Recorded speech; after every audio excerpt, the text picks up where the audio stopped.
JP, thanks for coming on the show, man. I feel Anytime. like you're a hard man to catch. I feel like I've been, like I said out there, I was like, it feels like I've been like sending you like 100 messages. I feel bad because it's Dude, I feel bad because sometimes I just like forget to reply or something like that. But I've been traveling a ton. Yeah, I know, but busy's good, man. Like if you're busy, that's good. That's showing that you're growing in some aspect of. Yeah.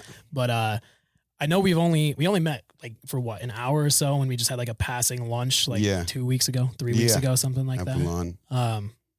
That was, I mean, that burger's insane. But besides the point, I want to learn a little bit about you, man. I feel like we haven't really gotten a chance to connect at all. So I'm an open book. Hell yeah. So I mean, we could start from like literally the basics, because I again, we could just keep this like natural flowing. But you're from Tampa, like originally. We could start from the very beginning. Yeah. So born and raised in Tampa, and went to Academy of the Holy Names for elementary and part of middle school. Okay. 7th, 8th grade, moved to Monaco. Went to the International School of Monaco, and then came back for high school because I wanted to drive at 16. Yeah. And then I guess over there you can't drive until you're 18. And then came back. I was at University of Tampa for about 2 years, and then got my real estate license one summer for shits and giggles. Started doing really well in the real estate stuff, and then decided not to go back to school. Was doing real estate full time for about 2 years. Okay. And then from there, I was vacationing with a family friend in the south of France over summer from Monaco. And he was telling me about this school that's entrepreneurial centered. And he was like, hey, you should look into it.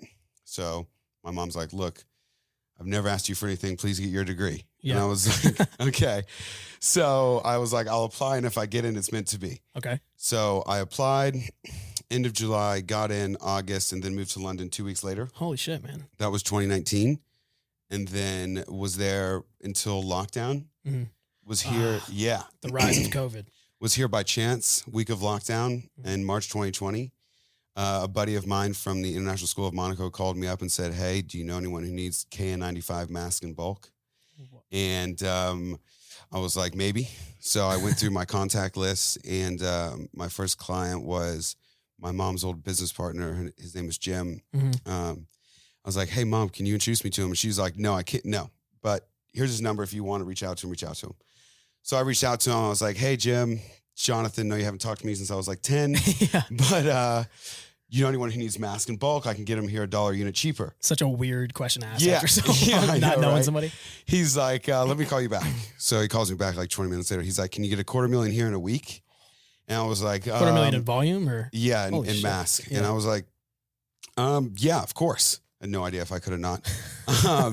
And then, so I ended up calling my buddy, and I was like, hey, can we get $250,000 here in a week? He's like, we can get it here in 2 weeks. I'm like, all right, let's see what we can do. I call my guy back. He's like, all right, that'll work. And I go, who's our client? He's like, oh, it's the governor of Ohio. We're supplying all the dentists of Ohio with masks. Holy shit. So that was like my first deal that I did in the PPE industry. So I had that company supplying some hospital groups, some universities, stuff like that. And exited that about 2 years ago. Oh, sold it? Yeah. Acquired? Yeah. Damn. Yeah. And so that was very cool. And then was kind of semi-retired at like 25. Hell yeah. And then my mom about 1.5 years ago was like, hey, a friend of mine who's a CFO of a carrier said the insurance industry is changing. We should look into getting into insurance, because she had a prescription benefit management company back in the 90s and sold it in 2001. Oh, wow. And she was also one of the first people in the United States to finance and insure elected procedures. Holy shit. Yeah. What was that company called? One was called First Florida Insurers. And then she had, I'm trying to remember what the name of the finance company was. But anyways, so I went up to the Future of Insurance Technologies conference in Chicago to kind of do some research to see what we should be getting into. Yeah. And one of the keynote speakers was the CEO of Munich Reinsurance. His name's Marcus. And right before his speech, he was in the lobby sitting there, and no one was talking to him. So I was like, why is no one talking to this guy, right? Yeah. So I walk up to him, I'm like, hey, my name's Jonathan. I'm starting an insurance brokerage. What would you recommend we specialize in? And he's like, cybersecurity risk, absolutely. I was like, okay, why? He's like, take notes on my speech. So I'm like, okay. So I start taking notes on his speech, and realized that's one of the verticals we wanted to get into. So now we're working on bringing through various channels, was just in London, meeting with some Lloyd's of London underwriters and representatives to bring a cybersecurity policy over to the United States that doesn't exist here yet. Yeah. Primarily because super high social engineering limits. So like social engineering is like endpoint error. Yeah. It's like, if you get an employee gets an email, click into it, and then you get hacked or something. That's what that is. So trying to see if we can bring that over, and then also specializing in aviation, mega yachts, and property. Yeah. Like developments and stuff. Because I have a lot of buddies who have development companies around South Florida, Tampa, California, New York. So big down here too. All the huge. Yeah. And then going to be doing a lot of stuff over in Europe and things like that. A big project in Greece. Which is why you were just over there, right? Yeah. Making connections. I was like, What do you do? I was like, you want to hop on a podcast? You're like, I'm actually in London, then I'm going to Greece. You're like, just in Miami. I'm like, this man is like all over the world. Stockholm was fun. Went to Stockholm as well. Wow. Never been there before. A good friend of mine showed me around, introduced me to some people he knew. He's the head of Forbes Real Estate for all Scandinavia. Wow. So he introduced me to some people. He had an event there for this project called Elunda Hills. And basically these guys for the last 15 years have been accumulating the side of a mountain in Crete and are redeveloping it. Very, very cool. They're building an international airport, the whole thing. And so hopefully working with those guys, we'll get to ensure that project in the airport. That would be massive. Yeah. It's really crazy who you can meet along the way. Right? Yeah. It's all connections and networking. And if people feel you're genuine and transparent, and then they want to work with you, because a lot of the insurance industry has like a shady reputation. For sure. So if you just kind of operate with your heart in your sleeve, obviously you have to be wary of people. But if you just operate from a place of transparency and being genuine, I think you'll be miles ahead of most people. 100%. So I mean, that's a lot to unpack, man. I feel like you've had a crazy ass life. Yeah. And then my father passed away when I was 13. Oh, damn. I'm sorry, man. And it's okay. So that was, it was very interesting seeing, because my mom, it was her company that was the PPM company.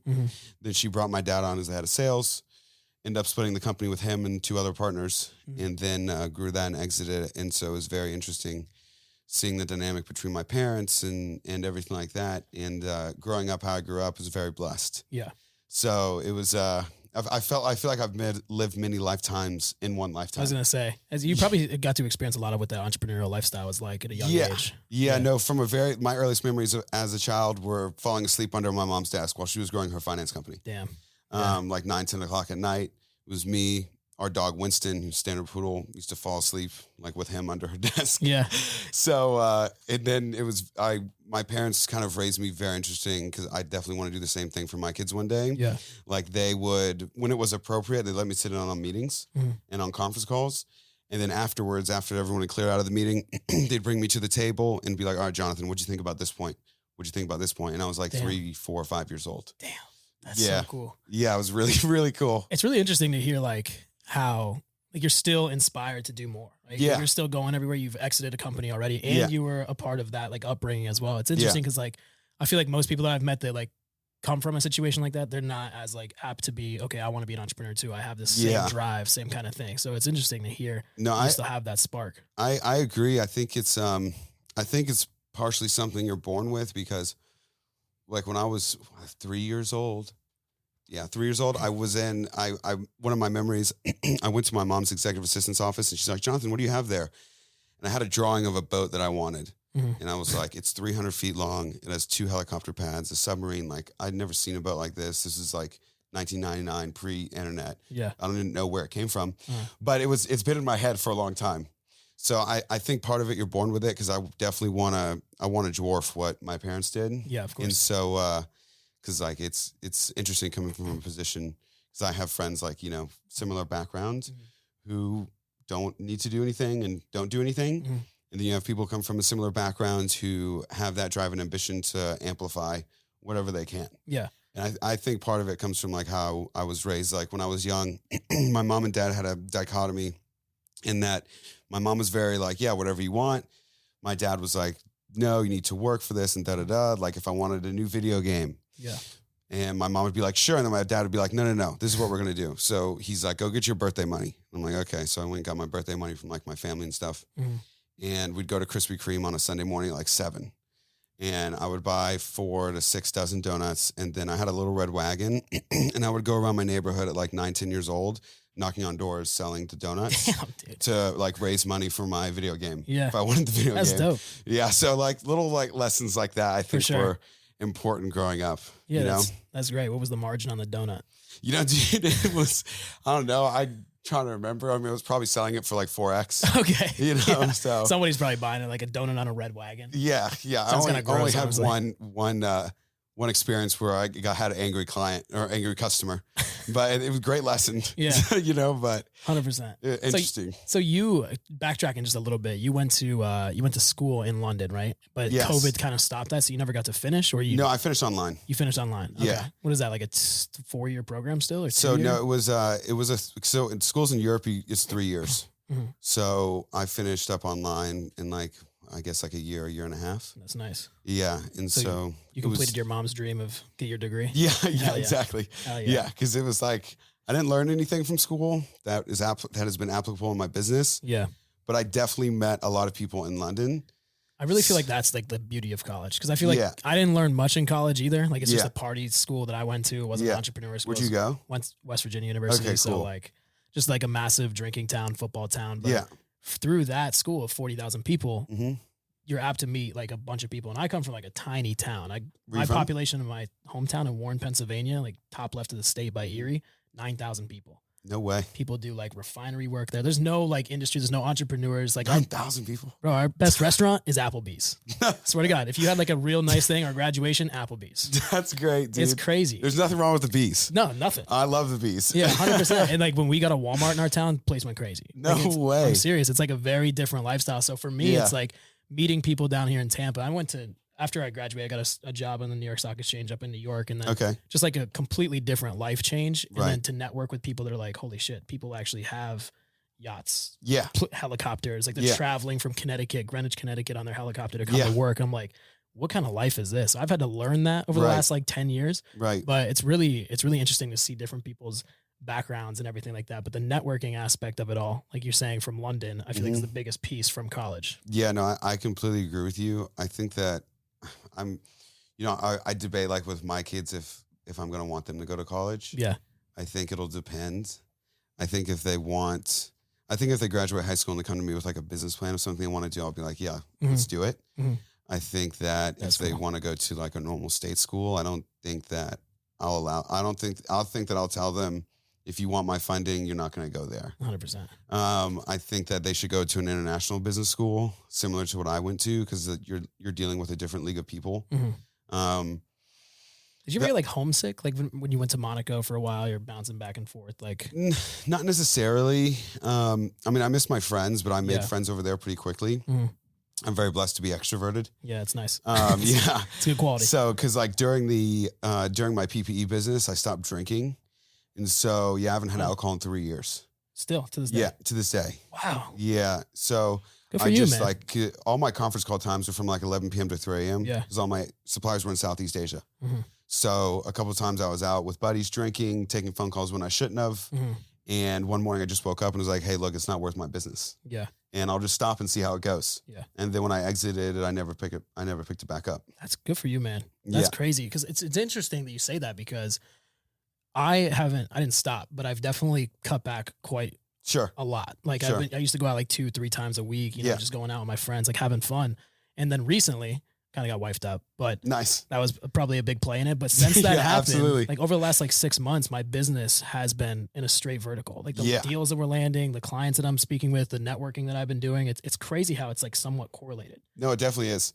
For me, the mental clarity is through the roof. That's the biggest thing. 100%. And then you're never hungover. So like you also have to think about what percentage of your life you're spending hungover if you're going out on a Friday and you're hungover for 2 days. Yeah. Or 3 days. And it's kind of messing with your mental clarity. Mm-hmm. And then even if like you go out on a Friday and you have a meeting on a Saturday afternoon, you're still not 100% there. Yeah. So like I think about it anytime I'm meeting with people, 9 times out of 10, if they've been partying, I'm going to be at a higher level mentally than they will be. Absolutely. So like you kind of try and get every advantage you can. Yeah, of course. What is that like for you? Like when you're scheduling these meetings overseas that's like happening on a Saturday, what's that meeting typically look like? It's not like a, let's go get brunch, let's go get drinks, that kind of thing. Like what's your It's pretty free flowing. Yeah. It depends. It depends. It depends if I'm meeting with like an actual person from like it depends. Like when I was over in London and the guy who made the meetings for me with Lloyd's of London was a guy who I met hanging by the pool at the Metropole Hotel in Monaco when I was at the Monaco Yacht Show. Wow. And so he's now a friend of mine. And so we had pre-meetings with him just at restaurants to talk about strategy. Oh yeah.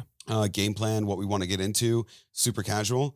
Then when we go into the office meetings, it's normally, I mean, it's kind of formal. I normally am pretty good at getting to be the person's friend pretty quick. Yeah. And so I think that's kind of like a superpower that I have. Absolutely. And so relationship's so important. Yeah. Yeah. And so, cause I'm pretty relaxed in how I do things. I don't really get super serious unless someone agitates me. Yeah. And so, but besides that, it's all pretty free flowing. It's pretty easy going. I normally just kind of go in. I normally I'll have a rough plan of what I want to talk about, but I don't have like a structured thing of how I want to go through it. Cause then I find it's a little too stiff. So I just kind of play it by ear, see how it goes, more or less winging it. Like I know what I want my end goal to be. Of course. I just don't have an exact plan for the conversation, but I know that I'll get there. Yeah. I know we were talking a little bit before this about like the specific industries that you focus on. And it's kind of widespread, right, in the insurance industry. But before we talk about what you're doing right now, I kind of want to hear a little bit more about the business that you started and exited. So that was your first client, then you just were like, holy shit, this works. And and just kind of one person led to another. Like I was introduced to the head of procurement for the state of California through a friend of mine named Jeff Yarchiver. He lives out in Laguna Beach. And so he had done a ton of business with the state of California. And so I ended up being able to supply him with a whole bunch of 3-ply masks and nitrile gloves. And then that person introduced me to like a hospital group, and one hospital group introduced me to another. And then it just kind of was like a domino effect, and then did some deals with the mayor of Miami, was an intermediary. And so it was just people introduced me to other people. So cool. Yeah, because they were like, oh, this kid has been giving me good product. Yeah. At a decent price. Because the only reason why I did well in the beginning, which launched the company, was because I was undercutting everybody else, because everyone else was price gouging crazy at the beginning. And I was making my margins, don't get me wrong. Of course. But I was coming in at a fair price compared to everyone else. Yeah. People just kept like, word of mouth travels like that. It's crazy. Would you like allude that to almost like right place, right time kind of thing, with COVID popping off, and then everybody's like, I need this right now? Yeah, it was right place, right time. I kind of fell into it with my buddy calling me and asking me about it. Saying, does anyone need masks? That's so cool. So I was like, yeah, I mean, maybe, right? So I didn't know. I can see what I can do. I don't know anything about the business. And then I'm on conference calls and they're asking me if I have certain medical equipment and I don't know what it is. I'm like, yeah, of course. And I'm Googling what the thing is. And then I'm like making calls to people, trying to source it. Yeah. And doing it that way. Cause I knew one way or another, I'd figure out how to get the product there in some way, shape or form. Right. So it was, yeah, it was a certain degree of fake it till you make it. Yeah. It's so interesting that you say that. Just like certain degree of it. Obviously, you're not trying to snowball anybody. Yeah, of course. But I just knew that I could figure it out. And if I couldn't do something, obviously I was upfront with everybody. Of course. But transparency is key. Yeah. It's crazy you say that, because I kind of got started similarly. Like, mine was almost by an accident. Like I just started recording TikTok videos in the height of like the COVID boom of like everybody was going viral. Right. Just talking about like what I was doing at the time, trading stocks, educating, because I was on the New York Stock Exchange, like I said, and then videos went viral. Like crazy, like millions of views. I got a couple 100,000 followers, like almost overnight. Sick, and I was like, how do I relate this to like a digital product, educational? So I built like a consultation educational piece to everything. Right. Like how to get set up, the whole 9 yards, but by accident. And then at that point, I'm like, I have no idea how to sell a digital product. I don't know how to set up anything like that. I don't know automations, nothing. And like, I'm trying to create a business while learning it. You know, it's almost like you have to learn by doing, because I feel like a lot of people get scared of starting something because they don't have like all the plans. But to your point and to my experience, it feels like you don't really have a roadmap right in front of you before you get started. Just kind of. Yeah. You figure it out as you go along. Yeah. I've never really been afraid to jump into anything because I don't really have any fear of that. So it's been a very interesting experience. The PPE game was very interesting because a lot of success, but obviously a couple, missteps were people that I trusted when I shouldn't have. Yeah. Like ripping you off and stuff like that. You're always going to go through that, I feel like, right? Yeah.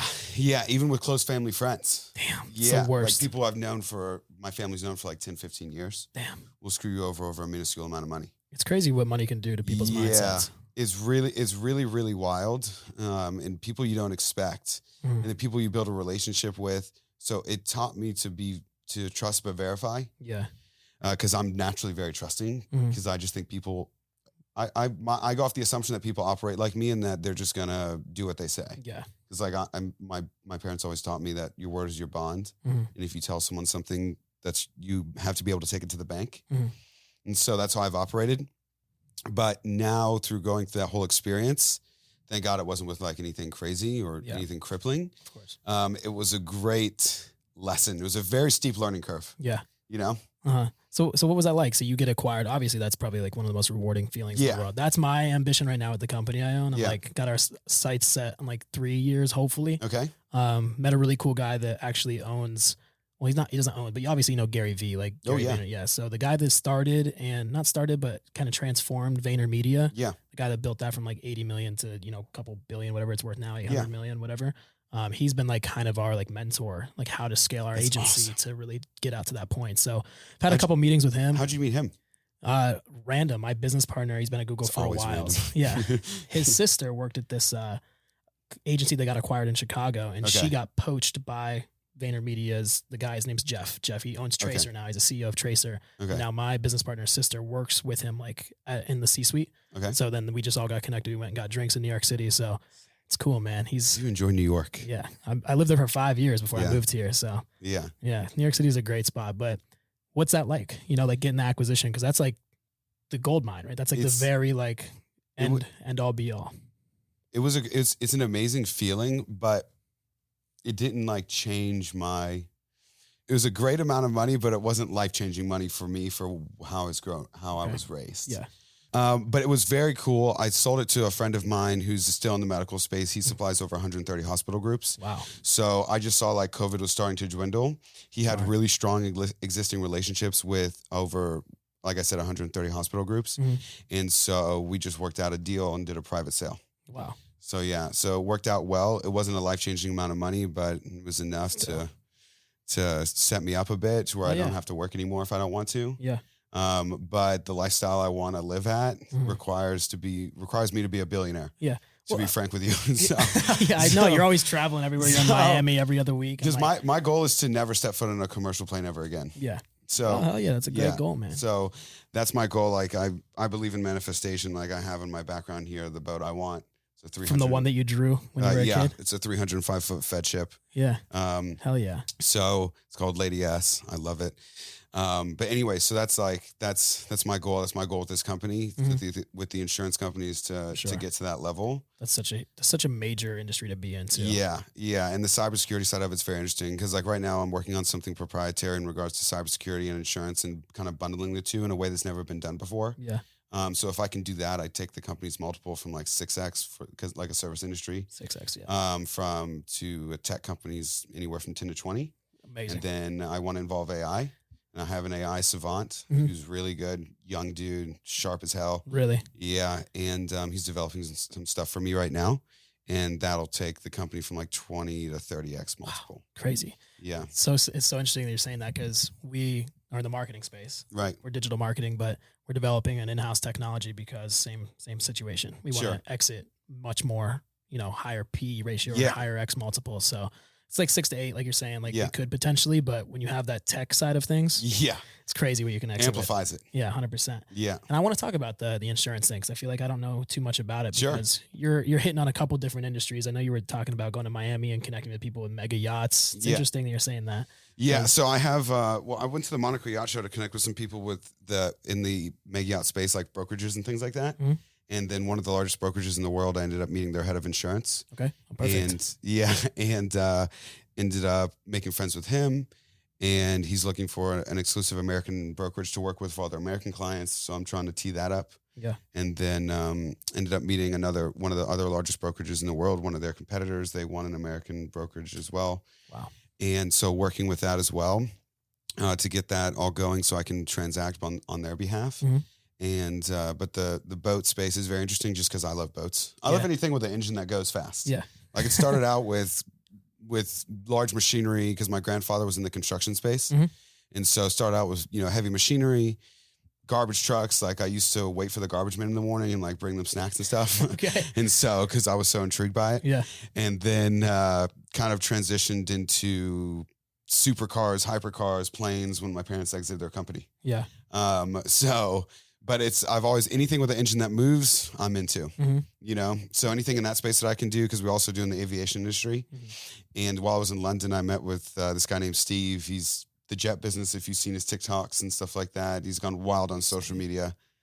I feel like that rings a bell. He's got his showroom's like a plane. Okay. And so it's very, very cool. I met with him. Hopefully we'll be doing some business with him, especially in regards to the cybersecurity space. Yeah. Because especially anyone who's high net worth, their privacy is super important to them. Of course. And it's a big issue with planes and boats right now that's kind of untapped. Mm-hmm.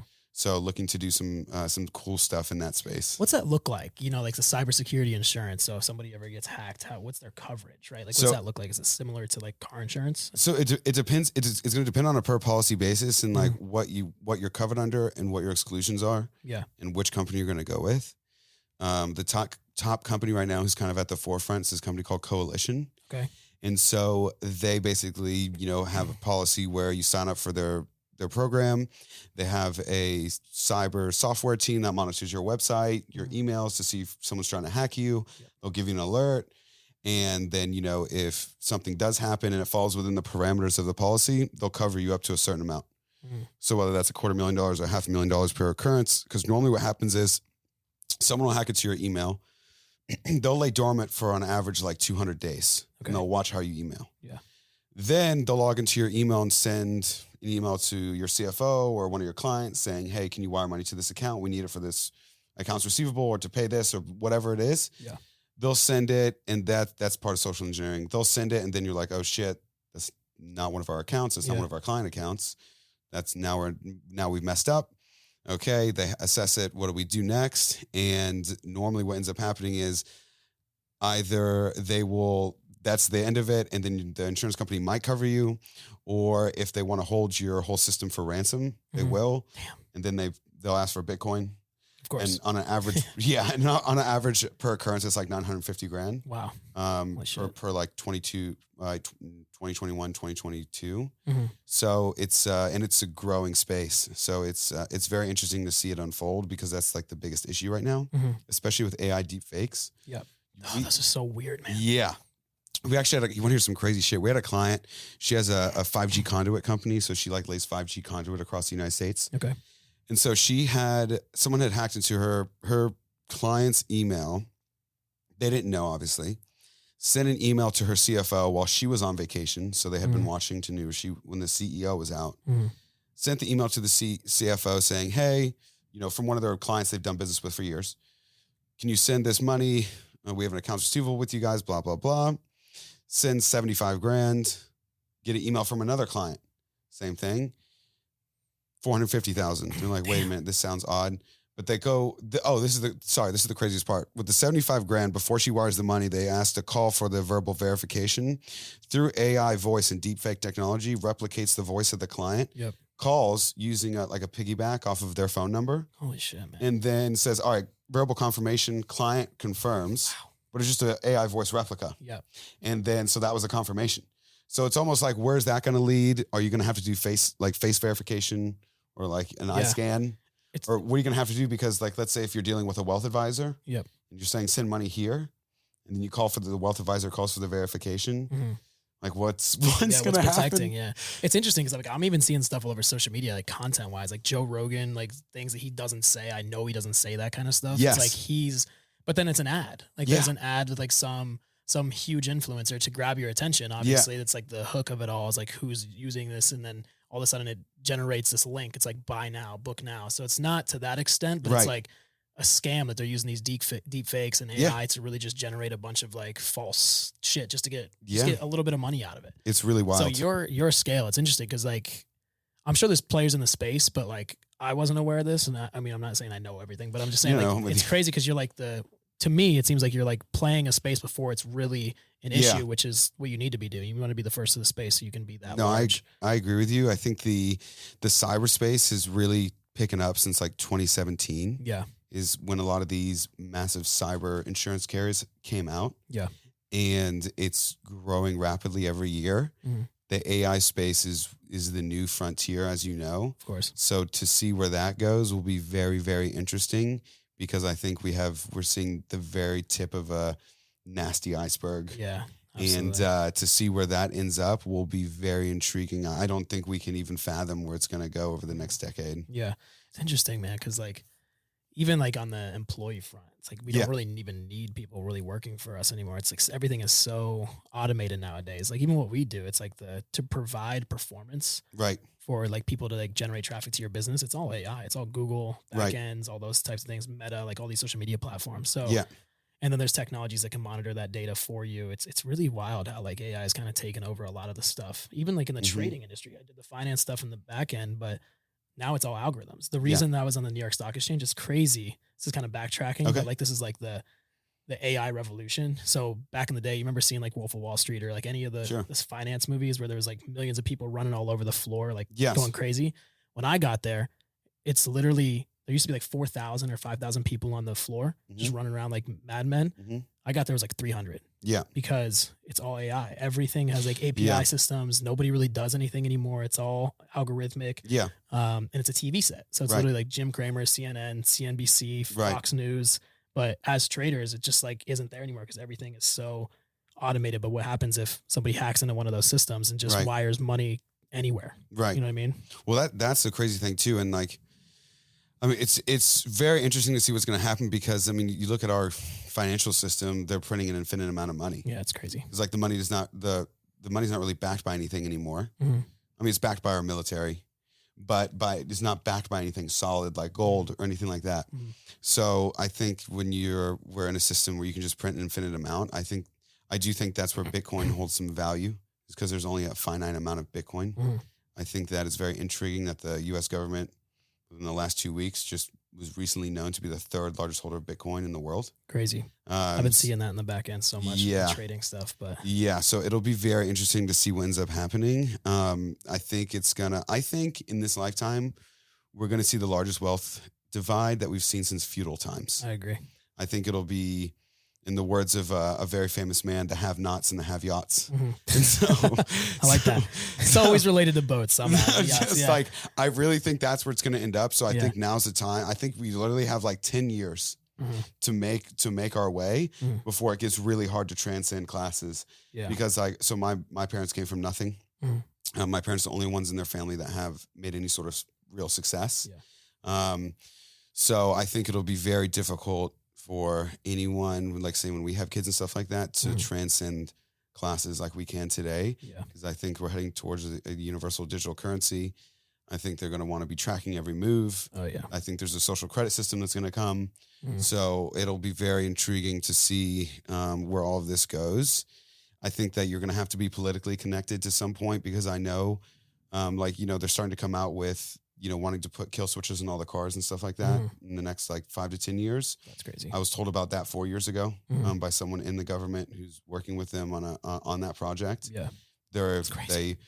They will send out a code to all of their people in there that voids it. So if you're in with the government, you'll be good to go. If you're not, you're fucked. Damn, dude. Yeah.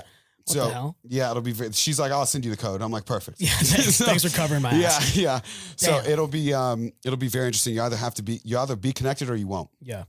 It'll be very linear. It's just scary to think about. It is scary. Yeah. It's very scary, but it's motivating. Yeah, 100%. It's like lights a fire under your ass a little bit. Stack your money and get the hell out of here. Yeah, and have multiple passports. Yeah, exactly. And like I'm looking to do the Golden Visa program with Greece, Malta, or Portugal. Yeah. You're international, man. You're the first like businessman I've like actually sat down and talked with. It's like making moves in more than just like one player. Most people are like trying to dominate a space, whether it's real estate or whatever, like even competitors of the marketing agency. It's like, we're really good and like take over this entire market. You're like Monaco, Greece. I'm like, damn, this guy's really got it going on. It's gotta be exhausting. It's exhausting, but it's a lot of fun. It keeps me on my toes because I have mad ADD. Yeah. So, hell yeah. But it's very cool. I mean, and it'll go to, it'll expand even further. I will eventually go into like Saudi, Dubai. Yeah. My buddy's expanding the Forbes real estate portfolio eventually over to the UAE. Wow. So he wants me to expand with him. So like Jeddah, Qatar, Abu Dhabi, UAE, big oil all money. those places. Yeah. Yeah. It'll be very, very interesting to see how that space goes. And so I'll eventually want to expand over there, all around the European Union. I can go into Asia. Do you have any interest in like growing it like in the US as well? Like, yeah, no, we're growing in the US because we're my mom and I have split this company. I was gonna say, what is it like splitting a company with your mom? So she's amazing. Yeah. I call her my guardian angel on earth. Hell yeah. And I truly believe that. I cannot say enough things about her. She's truly one of the strongest women I've ever met. I mean, she was, built the company, kind of stepped back. My dad passes away. He had gotten into some trouble with like the IRS and stuff like that. Mm-hmm. And my mom didn't know about it. Then all of it was thrust upon her.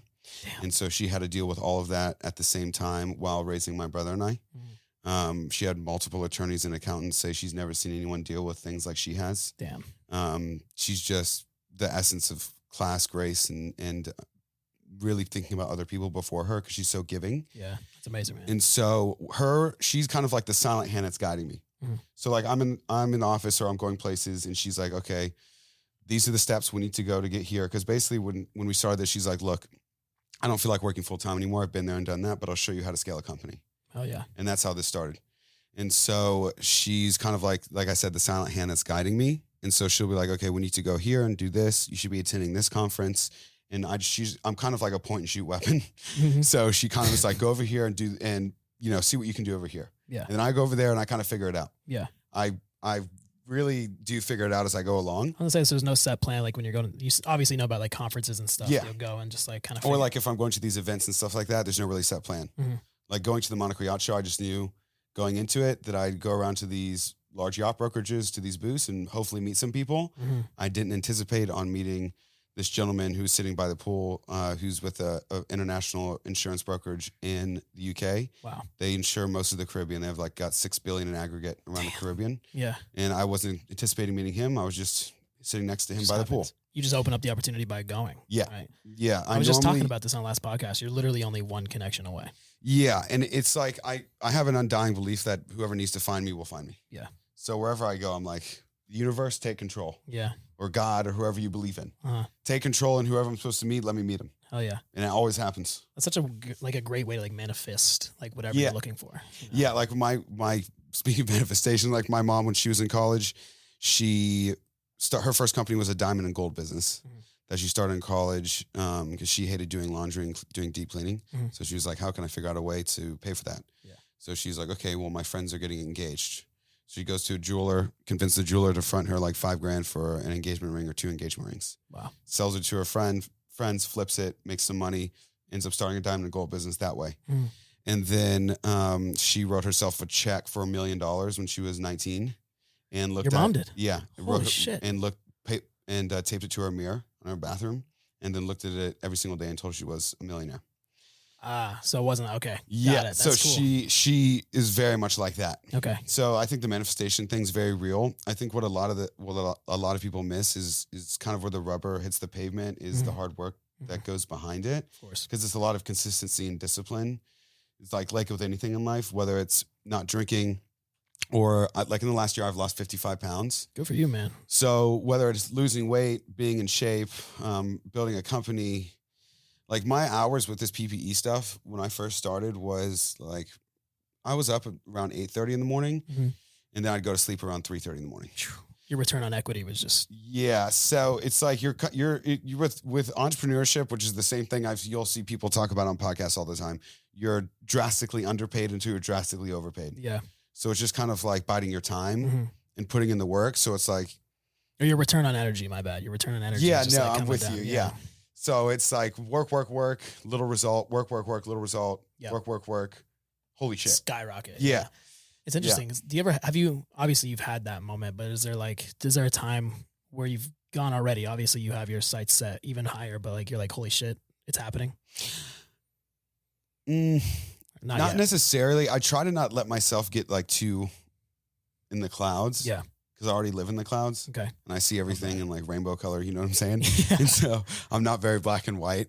I try and keep myself in a mid ground because and try and remind myself that your lowest lows are not who you are and your highest highs are not who you are.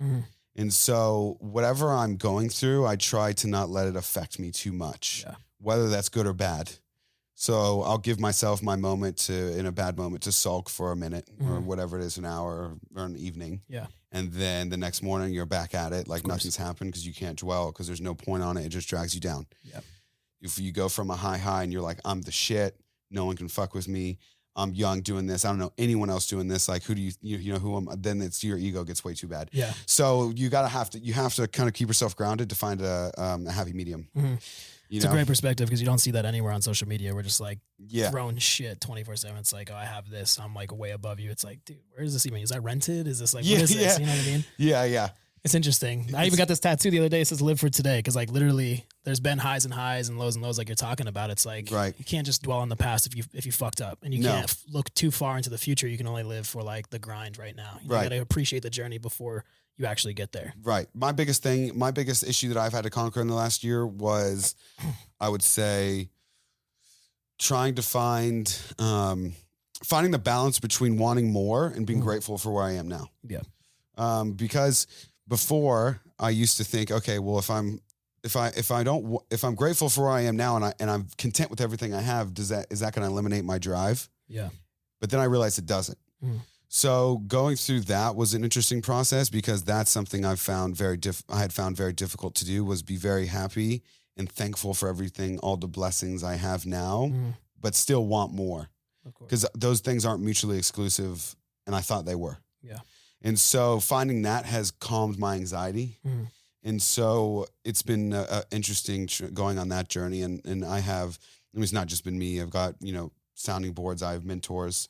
I have an amazing therapist. Her name's Dr. Ann. She's local. She works with a lot of Fortune 500 executives. She actually has worked with previous presidential administrations. Wow. So she's also like a mentor and a business advisor.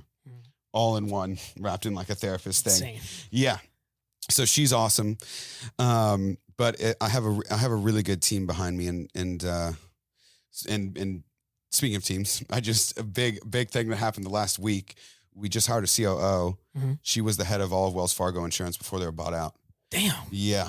So she's a real heavy hitter. It's crazy that your network, man. It's like it's so like heavy, like you're saying, heavy hitting. But you're saying, your network is so large that your network is your net worth, right? It's really kind of like you're breaching into all these places, all international. It's like, and the not drinking only going to open up so much opportunities.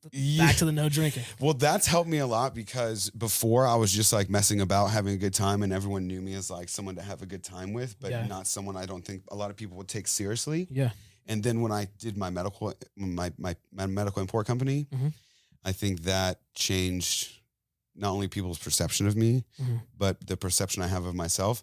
Honestly, I didn't know the kind of work ethic I had in me until I was doing those crazy hours 7 days a week. Yeah. Right. And you feel like you still put in those hours even in this company, or are you kind of like? It depends. It's like I work when I need to. So like if my eyes are open, I'm working. Yeah. But it's funny though, because my social media, I make it just look like I'm having fun 24/7. I love that. But which, don't get me wrong, I'm always having a good time. Yeah. Even when I'm working, because my working is talking with people. Of course. Whether it's I'm talking in a meeting, or I'm flying overseas to do business, or I'm having a meeting here in Tampa, or we're doing lunch, or we're doing something like this. Your business is like it's almost your lifestyle, but it's like the experiences you get that come with it. Yeah, right? I'm trying to curate my business and lifestyle to kind of be one and the same, to where I can enjoy everything that I'm doing in regards to work. Yeah. So that's I think I've been doing pretty well with that. But yeah, with like my social media, everyone's like, dude, what have you been doing? And I'm always like, vibing. Yeah. So I'm like, I don't need and to. You're all over the place. Because if I explain everything I'm doing, we'll be doing this for an hour and a half. Yeah. It's crazy. You know that's cool. It's cool to hear it like firsthand, because I'm always like, I was hitting you up every now and then because I'm always just trying to get people in the podcast room that I find very interesting. Sure. And I didn't know much about you, but I knew like you just had like this drive. So I was like, I want to like unpack what he's got going on, because I feel like it's like a cool conversation to get to know the guy. I appreciate it. And every time I message you, you're like, oh, I'm here, here, and here. I'm like, damn, this guy is up to some cool shit. I gotta hear what he's got going on. So it's always like something interesting. Like I was like my travels over the last month, I was in New York for this group called the Rising Leaders. My mom's part of this ultra high net worth group called R360, and they have an event every once in a while with the Rising Leaders, which is like the kids, the grandkids of the group, and we're up meeting with some Goldman executives and stuff like that. Yeah, and then I had met with a friend of mine who's in the insurance business in New York, And so wherever I go, wherever I'm traveling, I always try and integrate like the business as a priority, of course, into there. So like whether it's a lunch or a dinner meeting or whatever it is. And so I was there with this group. It was like 3 days. It was like workshops all 3 days, doing like financial literacy, estate planning, the proper, wealth advisement, what to look for, in regards to, growing your money, keeping your money, and all that type of stuff. And then going to London, that was all about meeting with Lloyd's of London executives and underwriters, and some other groups as well, like a yacht brokerage and things like that. And then, so I was doing those meetings all day. And then in the nighttime, I'm going out to the club with my friends, because all of my friends from uni live in London. I was gonna say, I remember you saying you were gonna go to like the Edition, or you're going out to like Art Basel. I remember you were talking about your friend had John Summit on the back of his yacht, and I was like, so you don't drink, but you get to experience all that stuff. Yeah. So like London, but all on my social media, all you see is me. I'm at a lunch, or I'm at like the nice view, or I'm out at the club at nighttime. I did post something at Lloyd's of London, but I don't think anyone really knows what that means unless you're in the insurance industry. And then like going to Stockholm, I was there for my buddy's Forbes event, meeting with some prospective clients there about that Greece project. But I'm just posting like me having a good time. The highlight reel. Yeah. And then, and then Monaco with the yacht show, I'm posting all the boats that I'm hopping on, so like all this different type of stuff. But I was like, I gotta follow you. I feel like I don't even follow you yet. I'm not. Yeah, we'll follow. We'll have to connect after this. Yeah. But I'm on. Was in meetings all day. I had to camp out by the yacht group because the insurance guy was busy. So I sat there for like 3 hours while he was in between meetings, like catching his ear every once in a while, until I could get his attention at like 5 o'clock, 6 o'clock.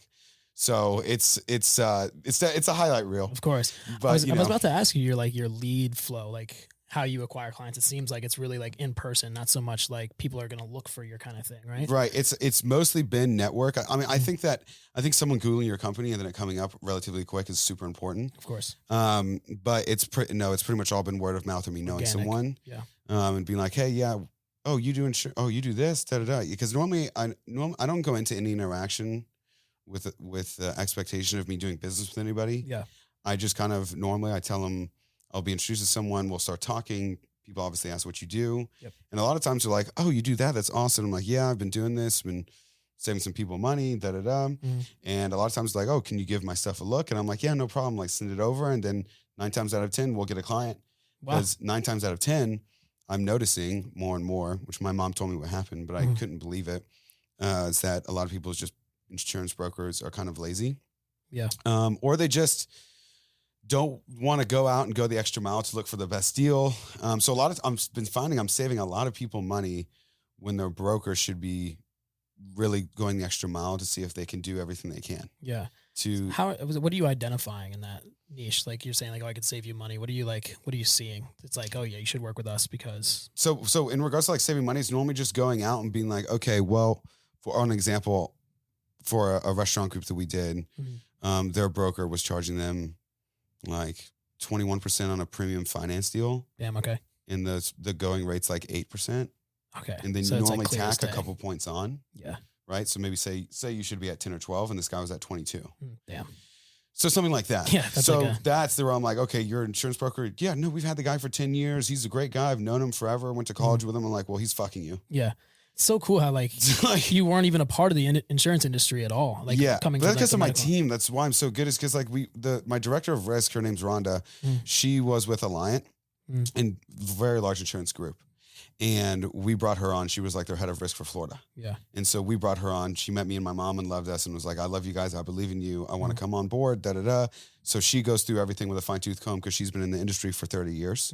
She knows all the carriers. She's like educating you. She's educating me. She can negotiate with the underwriters. She'll look at something and be like, this doesn't add up. Yeah. So she knows all the nuances. Cool. And so I've been finding that she helps me a ton in what we're doing. And is a crucial part of the operation. But yeah, so it's like stuff like that. And then there's been a multitude of times too. I'm like, your insurance broker's on your shit. He's amazing. There's nothing I can do. Oh yeah. Would love to earn your business one day, but your guy's great. Yeah. As long as you're transparent, like you're saying. I'll tell you. But I'm just saying most of the time I'm finding that I could find a better deal for the same quality product and the same coverage as other people. Similar model, like kind of like not undermining or undercutting, but like you're just helping them. And if you can, then they work with you. Yeah, right? Cool. exactly. I'll just tell you how it is. Yeah. That's smart. That's the best way to be, man. That's how you grow. And I just so happen to find that a lot of times I can do something for you. Yeah. And of course, the team that you have is obviously the biggest part, right? Yeah. So if you have a really great team, obviously, they're huge. It's easier to win business, right? No, they're awesome. And it's been going well because since my mom's my partner and she owns more than 50% of the company. Yeah. So we have like a deal where basically as we grow, I'll be able to buy her percentage more and more. Oh, cool. And so you're going to be the sole. Correct. Okay. Yeah. And so especially like for, when you exit the estate, the estate tax or, the inheritance tax and stuff like that would be crazy. Yeah. But so basically we're the only, as far as I understand, the only national woman-owned business insurance brokerage. Hell yeah. So what that enables us to do is like a lot of these large corporations, they have to have 5% diversity spend. Mm-hmm. And that can go towards a woman-owned business. Wow. So it's a very good in for a lot of the corporations. Differentiator in the space for sure. Yeah. Stand out. So, and it allows them to hit their nut for their diversity spend. Hell yeah, man. Yeah. Damn, you have such a cool story, man. And there's so much going on. I feel like we could sit here and talk for hours about all this stuff. I'm so intrigued by what you got going on, man. But I want to be mindful of your time. I know you got a million things to do. So I kind of want to like package like everything up because I feel I have two questions for you. Yeah. One, what is the end goal? Like, what is the end thing for you where you're like, okay, once I get to this point, I'll be super satisfied with what I've done? Is it like helping people grow businesses? Like, you're very well spoken. So I want to know do you want to speak engagements? Is it just like get to the point where you buy the yacht on the back on your phone screen right there and then you're just kind of chilling? Or like, what's the end goal for scaling to the billionaire mindset that you have? It's multifaceted. Yeah. So my legacy play, long term, I would like to. So we just started our nonprofit. It's called, my last name's Puls. Okay. It's called Puls from the Heart. Okay. And that's cool. Thank you. Yeah. The branding, man. Yeah. We just did the logo. It's really, really sick. And what I would like to do, so every policy that we do, we're going to donate, I think 5 to 10% of everything that we make into this foundation. Okay. My goal long term is I would like to be able to like buy up a portion of city blocks and help out single parents, primarily single mothers. Oh yeah. So, cause like when my dad passed, it was so hard for us, but we had money. I can't imagine what it's like for all of the single parents out there that are struggling and working two or three jobs. I do understand how I can empathize with them. I can't sympathize with them, right? Because I've never been through it, but I can feel it. You're looking at one right now, man. My mom is a single mom, 5 kids, 3 jobs. She's a warrior. Yeah, a warrior, right? And so like the money helps obviously, but the pain's still there. So like so what I would like to do is I'd like to develop like almost mini communities inside all major cities to where I have full-time therapists on staff, psychologists. I want preschool teachers. I want kindergarten teachers all the way up to like maybe 3rd grade. I want job opportunities. I want doctors on staff. Wow. I want the best mental health. I want all organic food. I want to make like almost like mini, not like a mini city, but like just like community, a little community to help single parents, especially because it's actually a growing problem if like single mothers. Yeah. Like it's actually growing. If you've seen like from the 70s, the numbers are alarming. Yeah, it's crazy. And so that is my long-term legacy play. That's what I would like to be remembered for. It's my personal belief that you're meant to leave this earth better than how you found it. Yeah. And so that is my long-term legacy play. In regards to the money, 10 billion is my goal. Hell yeah. And so, because I think being a decabillionaire is cooler than being a billionaire. I think that I love the mindset, man. I think that you need to have that type of cash to be able to make change because you could be you can want to make change all you want, but money is what makes the world go round. If rocks is what makes the world go round, then I want to be the number one procurement of rocks in the fucking world. Yeah. You know what I'm saying? Like it doesn't really matter what it is, if it's a cryptocurrency or if it's cold hard cash or if it eventually is back to gold, whatever makes the world go round, to be able to enable you to do the most good that you can should be your obligation, especially as a man, to get as much of that as you possibly can while keeping your morals in line. Yeah. And so I would like to sell this company for somewhere between 5 to 10 and then get heavy into real estate including that as part of my real estate portfolio. Because I think real estate's the long play. No matter what space you're in, I think real estate is the long play. Because that's how you build lasting wealth. And then there's more advantages in the tax code for real estate than any other sector. Monopoly game, right? Yeah, it is.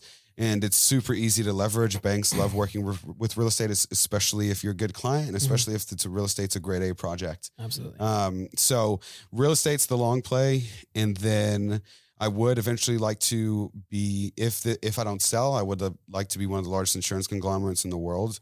I have an idea of how to do that, and I have the financial backing long term to actually take on the biggest insurance companies in the world. I just have to get to certain milestones in regards to revenue first before they'll even look at you, because the biggest players in the world don't look at you unless you're doing like 100, 200 million a year. 100%. Because they don't play small ball. So that would be one of my goals. And then, but as long as I can provide my family a life that's almost like a fairy tale. So if I could provide my future wife a life that's something she dreams of, something you would see in like old school Disney movies, that's my goal. If I can create a life for my kids that is something that's like magic, that's my goal, because I love supplying things I love giving gifts. I love, like, nothing makes me happier than helping other people out. And I would love to do speaking engagements one day, because I do feel like I'm have the vocal, of course, very for motivational. it. You got the mindset for it too, man. I feel like it's so I want to help as many people as I can in whatever way I can. That would be the long goal. But whatever God has in store for me, because I am spiritual religious. I pray to God every night. So I think having religion of some sort, or believing in some sort of higher power, is crucial, especially in today's day and age where things are going. And I think with God you can't lose. So, faith behind it all, right? Undying faith behind it all, and faith that everything's going to work out. No matter what it is. Like, even in bad situations, it's kind of like I've retuned my brain to, whenever I'm in a really shitty situation, to think, okay, first of all, thank you for putting me in this. There's a lesson, and it's making me stronger. So whatever it is, if it's good or bad, it whatever it is meant to be. Is kind of my view on things. I love that mindset, man. It's crazy. Your ambitions and goals are like even like 10x from what even I thought were way too high for myself. But there's always a way, right? If you have the will, there's a way. So shoot for the moon, you might land on a star, as they say. 100%, man. I love the end goal. My last question to you is, of course, I always have to ask, what is your next move to get to that certain point? Immediate next move is Q1, Q2. I'm expanding to the UK, opening up an office there, and expanding my sales team here with professionals, with the top with the best professionals in every vertical I want to be in. So boats, planes, real estate, cybersecurity. I plan on poaching the best in each field from the major institutions. So that's my next play right now. Hell yeah. The next step, and then kind of go from there. And see how things go, and see where that takes me next. I love it. I actually got had the honor of speaking with a billionaire. His name's Keith Dunleavy. He owns a Novolon, a medical device company.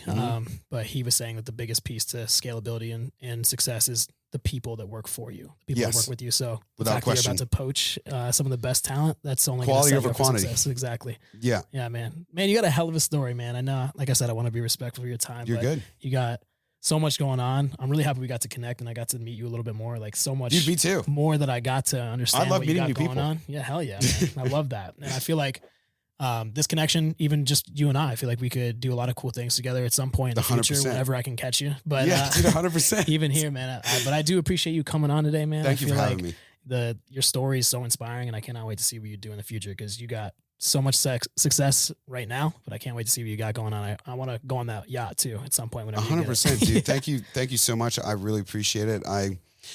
My favorite thing in the world is my favorite thing that I love to do, and I continue to strive to do, is make money with friends that I like being with, just homies. You said that to me when we first met, and I was like, this guy is somebody I need to be a part dude. of. And like, seeing my friends win is my favorite thing in the world, because if we can all have a really cool group of super successful young guys that are kind of taking over the world in each of our individual spaces, exactly. That's the dream. Of course. Yeah. That's the coolest part about it, man. Yeah. You got the right mindset, man. You're definitely cool people to be around, man. But yeah, we'll like I said, thanks for coming on, man. We'll definitely be in touch. But sounds good. Thanks for your time, man. Appreciate it.